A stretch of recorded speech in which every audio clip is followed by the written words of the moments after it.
Lero Panyaso Voice Box tafanibweretsereni mawu a Agape Khombe. Agape Khombe akuti ali kamakamba nkhani ya msewu wa Makanjira mu boma la Mangochi chonde tisamalowetsepo ndale chifukwa msewu ukamangidwa sikuti anthu okha msipinda amene akapindule anthunso ena azipani zina akapindule futi msewu utu siwopindulira mtundu umodzi siwopindulira chipani chimodzi ndi msewu opindulira Amalawi. Tiyendekhe limodzi pano Panyaso Voice Box kuti timve kuti Agape Khombe akuti bwanji pa nkhani imeneyi ndipo akamaliza mwachizolowezi timaleti kupempheni kuti ayi musangochoka mutiuze maganizo anu in the comment section below. Pompano Panyaso Voice Box. Pali nkhani zingapo zimene mwina titapanda kuziyankha titapanda kuyankhani. Anthu muoneka nzeru pamene simafuna kukhala nzeru.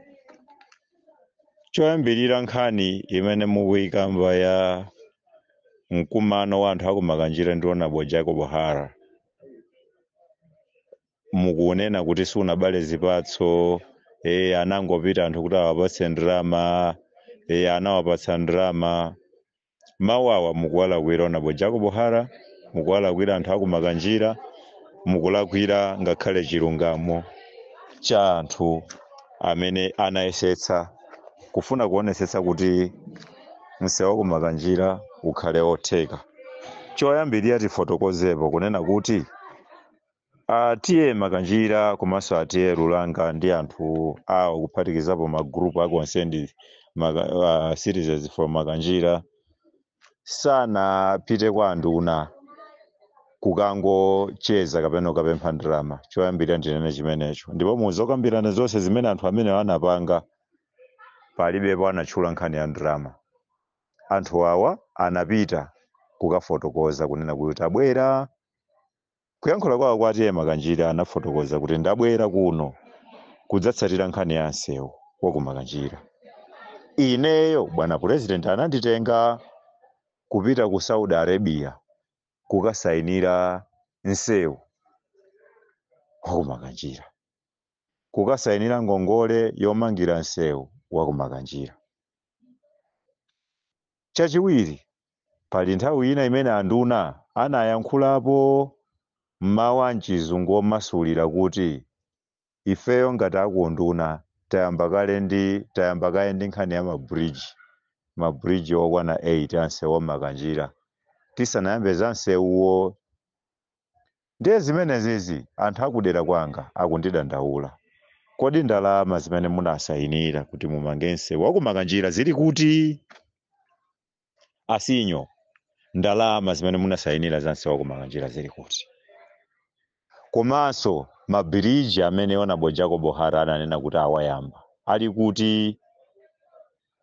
Mmene muja Honorable Jacob Hara anavomera kuti ndizoonadi inu asinyo Makanjira munapita ndi a president inenso nalipompo munasayinira ndalama za ngongole ya msewu wa ku Saudi kuchokera ku Saudi Arabia wa ku Makanjira under Arab League.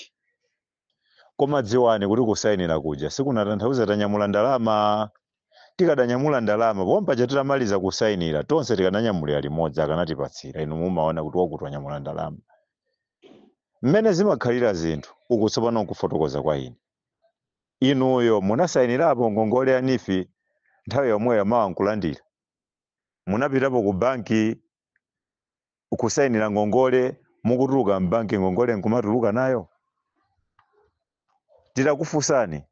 So zinthu ise zimagwira ntchito ngati ku village bank kumene a treasurer, secretary, a chair osamakhala lipompo asayinira. Sizimayenda choncho. Saudi Arabia ndi dziko ndipo limayendetsedwa ndi boma monga amene zimakhalira kuno.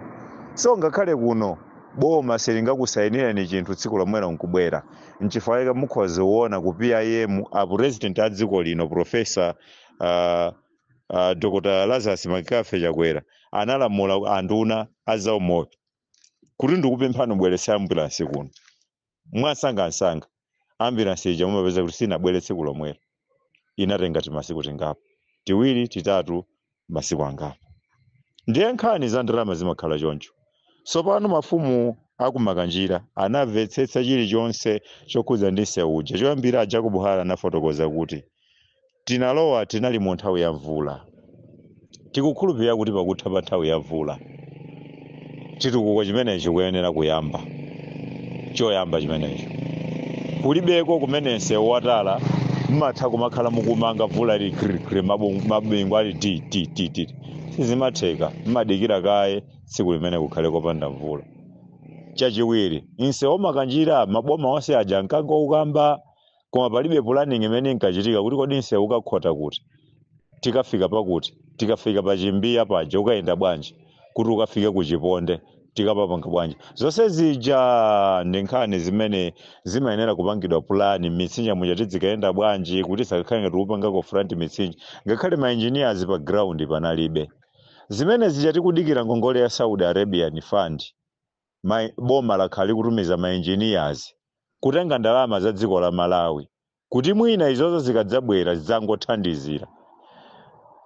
Number 3, Saudi Arabian government anayika condition yake ndiona kuti ma contractors akakhala atafika kale pa ground pa jamene nsewu zikayamba. Boma lakhalike pakalikiliki ofuna kupeza ma contractors amene ali kale nkuthekera osati pa contractors ongowina ntchito papepala kenaka wadzipemphaso boma kuti patse ndalama yoyambira koma contractor amene ali nzawo kale kuti boma la Saudi Arabia likamapereka ndalama ije zakhala ngati ikuwabwezera ndalama zawo kenaka nkumapitiriza. Ndiye boma lakhali kupanga zimenezo. Ndiye Honorable Jacob Ohara, Minister of Transport, anafotokozaso kunena kuti mwangokumana nazo kuti inenso ndikubwera komweko ndi program wabwera konko pa 5 osakhala kuti Honorable Jacob Ohara akwenyedwa iyayi koma ndi program yabwera komweko pa 5 April ndibwera kumeneko pa 5 April kuti ndidzawuze anthu zatsogolo lanse wa makanjira.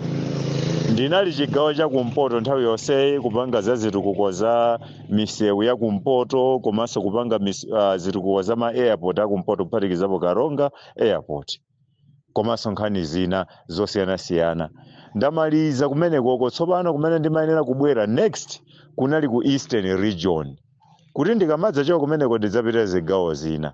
Unde mbona kuti ngakhale Honorable Minister Jacob Ohara ku office kwawo uko chigawo cha Eastern region amachiganizira akanatha kuyambira ku Eastern region koma anayambira ku Northern region chifukwa chakuti Karonga airport ndi imodzi mwa ma airport amene ayiganizira kuti idzakhale industrious commercial airport yothandizira kuti zinthu ntchito za migodi kumpoto zizitheka pogwiritsa ntchito airport imene kuphatikizapo mgodi wa uranium ija.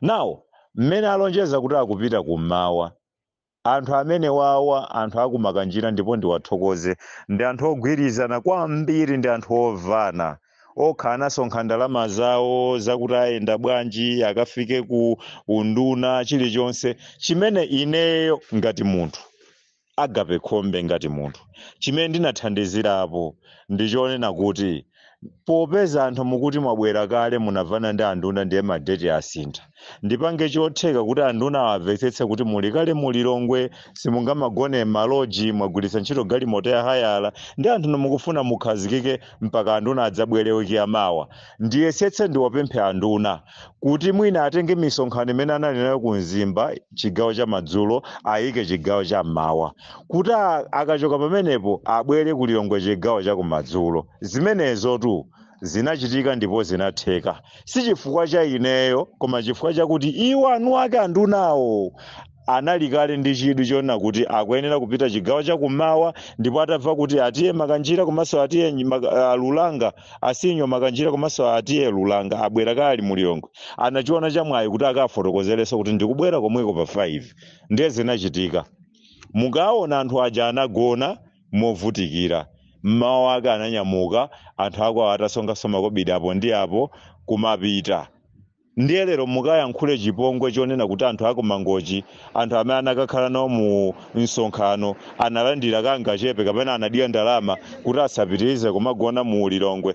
Inuyo munena zona bwana Evans Khaiya pamene poti kuikeni kuti mutu wanu kugwira bwinobwino tikunene ninuyo bwana Kambanje inuyo akambanja musamatengereza anthu amene amangopanga za pa social media you are an established activist mmakhala kumalawi konkuno mmapanga zinthu zanu kumalawi konkuno mmapanga mademo ndipo timakulolani aboma amakulolani mmapanga mademo anu kumalawi konkuno even kulilongwe mukudzisandutsiranji ozelezeka posapota anthu amene zakumalawi sizimakudza chaunzike ena sanadule mpaka pana anapita 17 years ago ku South Africa amasowa ma transport passport ena inapanga expire kale voti za siku wakhudzaso sadzavota nawo inuyo zona akambanje mungajoinana ndi anthu amenewa kumawayikira kumbuyo kunena kuti mudzimva zokamba zawo kunamizira anthu osiyanasiyana kuphatikizapo akuluakulu ngati nduna tamazipewani zimenezi. It's enough at the moment kuti munthu wanzeru okhazikika kumalawi kuno angamatengereza anthu amene anakachona anakakwatira mazula kumayankhula zonyoza pongofuna kudzichukitsa. Tithokoze anthu ambirimbiri amene amakhala ku South Africa amene ali mu gulu la Friends of Makanjira amene ali mu Makanjira Road Movement anthu akumangoja amene amakhala ku South Africa amene munapisa m'matumba mwanu kuthandizira kuti atiye Makanjira ndi anthu wawo amene tinakwana 15 tikaona enda anduna Jacob Hara simunapuse zimene akufuna kupanga ma activist osokonekera kuti muoneke ngati ndinu zitsiru ndalama yanu munabetsa. On that one I want to say no and I want to applaud you. I want to thank you for taking that diplomatic route to make sure people are helped, the wishes of people are sustained. Mwakwanitsa nokha kupisa matumba mwanu ena mmatenga ngongole hoping kuti ngongole ndiyochepa poyerekeza ndi chitukuko chimene mukachimenyera nkhondo kufikira anduna anivomera kuti akubwera kumene kwakudziwitsana kuti akubwera. Inetu ndikulonjezeni kaya zipanga chani koma even pa 5 amene anduna akubwera ine ngati munthu amene ndinatenga nawo gawo kuonesesa kuti meeting manager ichitike mademo amene mafuna kupanga kumangoja aimekaye mavigilo amene munabwerera opanga kunduna wa transport aimekaye ndionetsetsa kuti anthu inu simunatengedwe for a fool.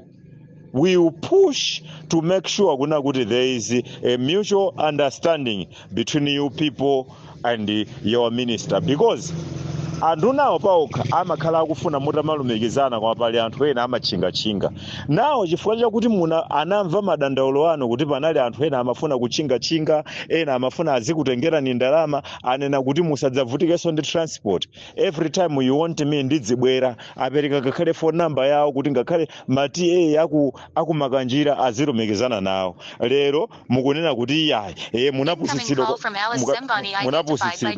kwa mukanatele zimene zozo nzoti ife tikhali kupanga support zimenezo. We cannot do that. We will not support that. We will not support anarchy. Much as activism is to do with defending the people, the only way to defend the people is to let the people speak to the relevant authorities and let the authorities speak to the people directly. And this is what we have achieved. And this is a great achievement. Tikakamba choncho mmati ndi activist oboma amadiyesa boma activist amene anatsogolera anthu kukafika kwa anduna ndiye pakati pa kwa anduna ndi kwa anthu ndi madiyesa kuti chifukwa kanakhala njira ina ukanakhala kuti anduna akundituma agape kakhalitse pansi anthu amene asabwere kuno agape kakhalitse pansi anthu amene asadzafike ku ofesi kuno koma anduna sadapange choncho. He said if you are saying anthu akadali mu Lilongwe muno bring them to my office.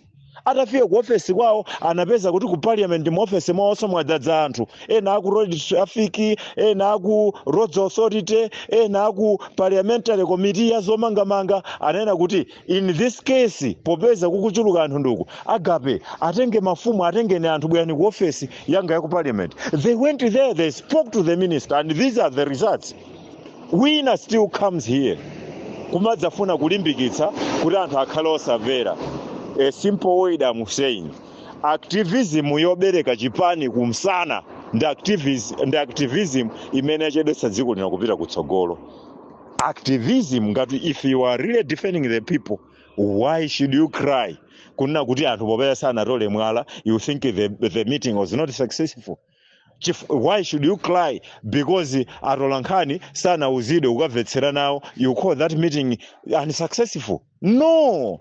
Ngati pali nkhani, ngati uli activist amene umadziwa kupopa nkhani, if you have atolankhani mujumbo, atumize kwa tiye Makanjira, atumize kwa tiye Lulanga, atumize kwa Minister Ahara, akamve zimene zinakambidwa kumeneko.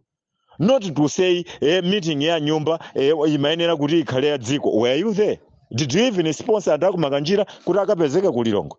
So honorable Evans Khaya, amene mukuti Evans Khaya ku South Africa, enjoy your pieces there. Enjoy your pizza there in South Africa. Enjoy your volos. Enjoy your Zulu woman.